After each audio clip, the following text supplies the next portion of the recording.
സാറിനെ ഒന്ന് കാണാൻ വന്നതാ. അടിയോടി എന്ന് പറഞ്ഞാൽ അറിയാം. മനസ്സിലായി, ഞാൻ പറയാം. ആ ദുഷ്ടൻ അമ്മാവനെയും മക്കളെയും ശരിക്കും വിഷമിപ്പിച്ചു അല്ലേ? എന്താ പോലീസുകാരന്റെ പേര്? ആ, സത്യദാസ് അതല്ലേ പേര്? ഞങ്ങളോടെല്ലാം പറഞ്ഞിട്ടുണ്ട്. മാഷു അമ്മാവനെ പോലെ സാത്വികനാ, വയലൻസ് ഒന്നും പറ്റില്ല. മര്യാദക്ക് 2 ചീത്തവാക്ക് പറയുമ്പോൾ കിട്ടില്ല മൂപ്പരെ. വരൂ, അകത്തോട്ടിരിക്കാം.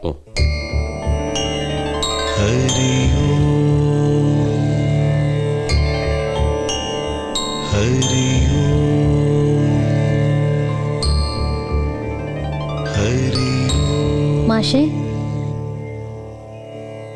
മരിച്ചുപോയവരെ കുറിച്ച് സത്യമായാൽ പോലും അപ്രിയമായത് പറയാൻ പാടില്ല എന്ന് പറയും. പക്ഷേ കഴിഞ്ഞ ദിവസം മാണിക്കുഞ്ഞിന് ശത്രുക്കൾ ആരെങ്കിലും ഉണ്ടോയെന്ന് സാറ് ചോദിച്ചപ്പോൾ ഞാൻ ഒരാളെ വിട്ടുപോയി.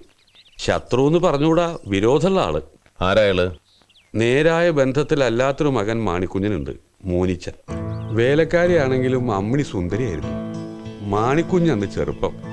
എപ്പോഴോ നിയന്ത്രണം വിട്ട ആ ബന്ധത്തിൽ അമ്മിണി ഗർഭിണിയായി. വീട്ടുകാരും നാട്ടുകാരും അറിഞ്ഞ് അമ്മിണി വീടിന് പുറത്ത്. അവളൊരു കുഞ്ഞിനെ പ്രസവിച്ചു. അതാണ് മോനിച്ചൻ. മോനിച്ചനിപ്പോ എവിടെ ഉണ്ട്? അമ്മിണിയുടെ മരണശേഷം മോനിച്ചൊരു റേഷൻ കടയൊക്കെ തുടങ്ങി. എന്നിട്ട് മാണിക്കുഞ്ഞ് മരിക്കുന്നതിന് കുറച്ചുനാൾ മുമ്പ് മോനിച്ചനും മാണിക്കുഞ്ഞും പള്ളിയിൽ വെച്ച് എന്തോ 1-2 പറഞ്ഞ് വഴക്കായി. അതിന്റെ പേരിൽ മാണിക്കുഞ്ഞ് മോനിച്ചനെ ഏതോ കള്ളക്കേസ് കുടുക്കി. പോലീസുകാർ മോനിച്ചനെ കണക്കിന് തല്ലും ചെയ്തു. അന്നവൻ അതിന് പകരം ചോദിക്കുന്നു പറഞ്ഞിരുന്നു.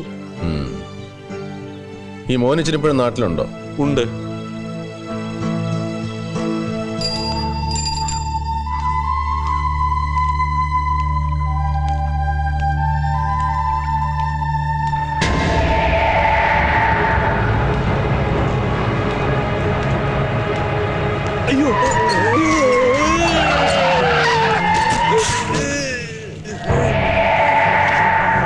എന്താ അടിയോളി, പേടിച്ചോ?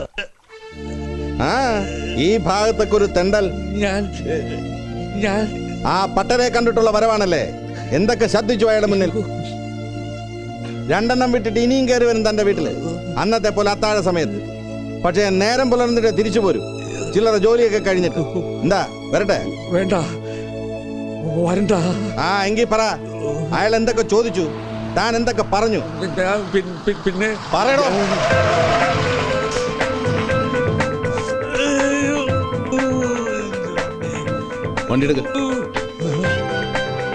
വണ്ടി എടുക്ക് സത്യദാസേ.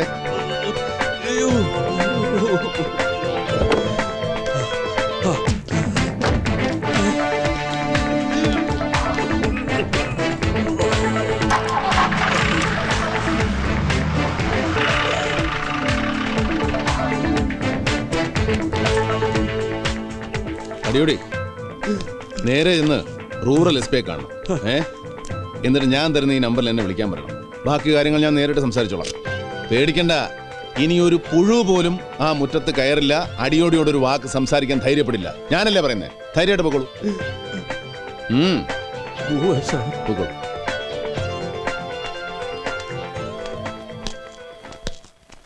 സ്വാമിയെ നിന്നേ, അങ്ങനെ അങ്ങ് പോയാലോ? ഇനി പോവല്ലോ.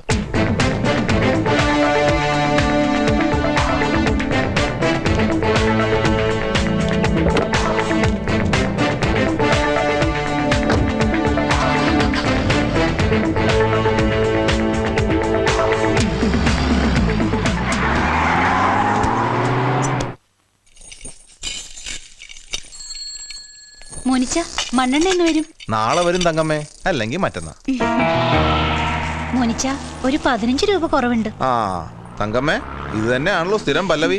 കഴിഞ്ഞ ആഴ്ചയും ബാക്കി വെച്ചു കേട്ടോ. തരാം മോനിച്ച.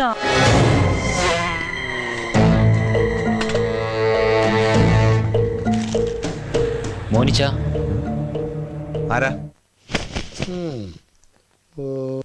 നിർത്തരുത്, വേണ്ട. ഒന്നുകൂടി ശരിക്കള. എത്രാമത്തെ പ്രാവശ്യം തളപ്പീരാ തന്റെ ഒടുക്കത്തെ അളപ്പിക്കല്? എന്റെ ഒടുക്കത്തെ അളപ്പല്ല, നിന്റെ അവസാനത്തെ അളപ്പാ. നിന്റെ മുതലാളി ഉണ്ടല്ലോ, ടൈലർ മണി, അവനെ കൊണ്ടുവരും ഞാൻ അളപ്പിക്കും. ടൈലർ മണിയുടെ കടയല്ലേ ഇത്? അതെ. ആരാ മനസ്സിലായില്ല? അതൊക്കെ പറയാം. മണി എവിടെ ഉണ്ടാവും? ഓണക്കാലമല്ലേ, പല പരിപാടികളുണ്ട് മൂപ്പർക്ക്. കൃത്യം പറയാൻ പറ്റില്ല. ചിലപ്പോൾ പുതിയ ഷോറൂമിന്റെ പണി നടക്കുന്നുണ്ട്, അവിടെ ഉണ്ടാവും. എവിടെയാണ് ഈ പുതിയ ഷോറൂം? കുറച്ച് മുന്നോട്ട് പോയാൽ മതി, ഇടതുവശം. കള്ളാ. കർത്താവേ, ചെകുത്താൻ! മുതലാളി വന്ന ആരും ഒന്നും പറയണം. കള്ളൻ. കള്ളനോ? വെറും കള്ളനല്ല, പഠിച്ച കള്ളൻ. സൂക്ഷിച്ചോ, നിന്റെ മുതലാളി ഉണ്ടല്ലോ മണി, അതിനെ വരെ അടിച്ചോണ്ട് പോകാൻ. മത്തായി കാശ് എവിടെ? കാശോ? ഇതാ. ഇത് ലോട്ടറി ടിക്കറ്റ് അല്ലേ? എടാ ലോട്ടറി തന്നെയാണ് കാശ്. എടാ അത് ഗുജറാത്ത് സർക്കാരിന്റെ 50 ലക്ഷത്തിന്റെ ലോട്ടറിയാണ്. നാളെ നാളെ നാളെ കേട്ടോ, ഇത് അടിച്ചാലുണ്ടല്ലോ നീ മുതലാളി, മുതലാളി നിന്റെ തൊഴിലാളി.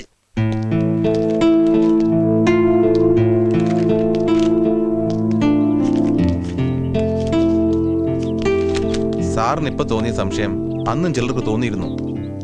സമ്പന്നന് നാട്ടിലെ പ്രമാണിമായ മാണിക്കുഞ്ഞ് ഒരു സുപ്രഭാതത്തിൽ കൊല്ലപ്പെട്ടതായി വാർത്ത വരുന്നു. ആ മനുഷ്യനോട് എനിക്ക് വിരോധമുണ്ടെന്നുള്ളത് രഹസ്യമല്ല. ന്യായമായും സംശയം എന്നിലേക്കും തിരിയും. അന്നതുണ്ടായി. അടുത്ത ദിവസത്തെ പേപ്പറുകളിൽ ആ സംശയം ന്യൂസായി വന്നു.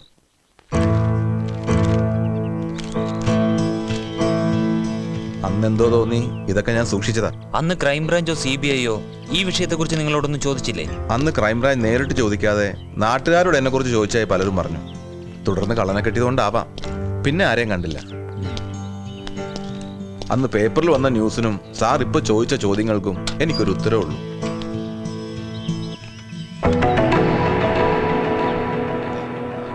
നാദാമംഗലം പൗരമുന്നണിയുടെ ആഭിമുഖ്യത്തിൽ ഓണാഘോഷത്തിന്റെ ഭാഗമായി നടത്തപ്പെടുന്ന കൂട്ടയോട്ടത്തിലേക്ക് എല്ലാവരെയും ഞാൻ വിനീതമായി സ്വാഗതം ചെയ്തുകൊള്ളുന്നു. കൈയടിക്ക് നന്ദി. സ്നേഹമുള്ള നാട്ടുകാരെ, സുഹൃത്തുക്കളെ, ഈ കൂട്ടയോട്ടത്തിൽ ഒന്നാമനില്ല, രണ്ടാമനില്ല, ഒടുവിലെത്തുന്നവനില്ല. പങ്കെടുക്കുന്ന എല്ലാവരും വിജയികൾ, എല്ലാവർക്കും പ്രോത്സാഹന സമ്മാനങ്ങൾ. സുഹൃത്തുക്കളെ, കൂട്ടയോട്ടം ആരംഭിക്കാൻ പോവുകയാണ്. Get ready. 1 2 3 4 സ്റ്റാർട്ട്. കൈയടിക്കൂ.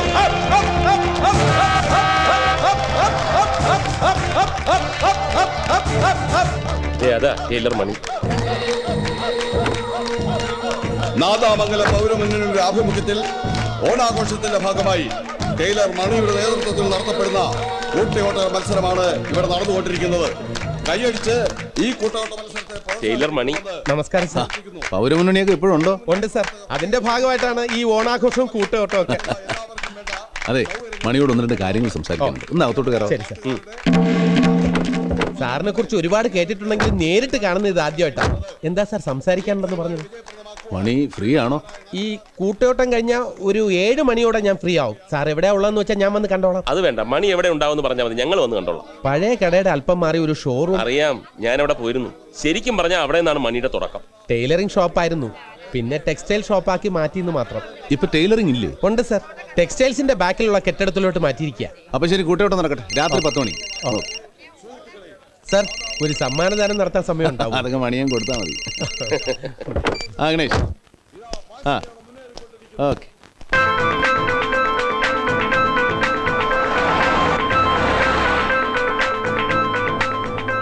നിങ്ങളും മാണിക്കുഞ്ഞ് തമ്മിൽ പള്ളിയിൽ വെച്ച് വഴക്കുണ്ടായി. അതിനുശേഷം നിങ്ങൾ അയാളൊരു കള്ളക്കേസിൽ കുടുക്കി. ഓ സാർ, പോലീസുകാർ എന്നെ തല്ലി ചതച്ചു. അപ്പോ ന്യായമായിട്ടും നിങ്ങൾക്ക് അയാളോട് വൈരാഗ്യം ഉണ്ടായി? ഉണ്ടായിരുന്നു സാർ.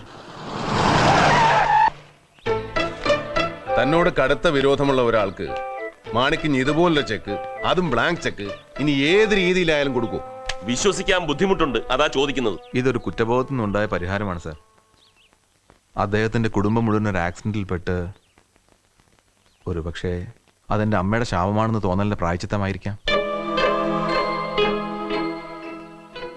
ഒരിക്കലും ഒരു അവകാശവും പറഞ്ഞ് ഞാൻ അവിടെ പോയിട്ടില്ല. അദ്ദേഹം ആളെ വിട്ട് പല പ്രാവശ്യം നിർബന്ധിച്ചുകൊണ്ടാ ഞാൻ അന്ന് പോയത് തന്നെ. സംഭവിച്ചതെല്ലാം മറക്കണം, പൊറുക്കണം. ഞാൻ ഇവിടെയുള്ളതെല്ലാം വിറ്റുപിറക്കി ഊട്ടിയിലോ മറ്റോ സെറ്റിൽ ചെയ്യാൻ പോവുകയാണ്.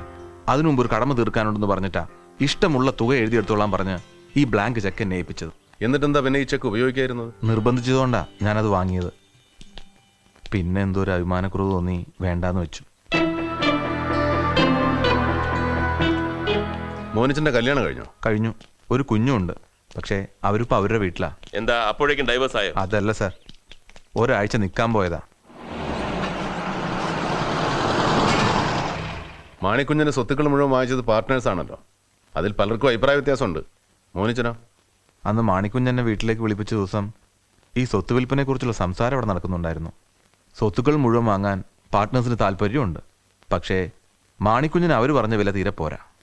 തുടർന്ന് ഞാനുമായി സംസാരിച്ചപ്പോൾ സ്വത്തുക്കൾ അവർക്ക് വിൽക്കുന്നില്ലെന്നും പറഞ്ഞു. പക്ഷേ ഇപ്പൊ സ്വത്തൊക്കെ അവരുടെ കയ്യിലായി.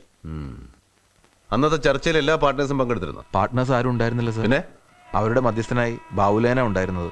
ആരാ ഈ ബാഹുലേൻ? ബാഹുലേന അവരുടെ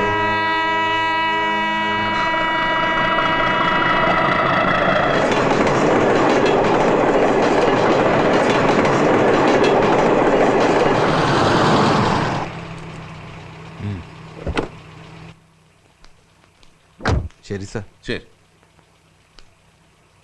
ധാരാളം സ്വത്തുക്കളുള്ള മാണിക്കുഞ്ഞ്, അനുഭവിക്കാൻ ആകെ ബാക്കി വിധവയായ ഒരു മരുമകൾ മാത്രം. പിന്നെയുള്ളതാ ഇല്ലീഗലാണെങ്കിലും സ്വന്തം രക്തത്തിൽ പറഞ്ഞ ഈ മകൻ. ബ്ലാങ്ക് ചെക്കിന് പകരം എന്തെങ്കിലും സ്വത്ത് എഴുതി വെച്ചുകൂടായിരുന്നോ? അതിപ്പോ സ്വത്താവുമ്പോ മകൻ സ്വീകരിച്ചെങ്കിലോ? ചെക്കായതുകൊണ്ടല്ലേ അഭിമാനക്കുറവുണ്ടായത്. അച്ഛൻ ചെക്ക് വെച്ചതാണോ മകൻ അച്ഛനിട്ട് ചെക്ക് വെച്ചതാണോ ആർക്കറിയാം സാർ.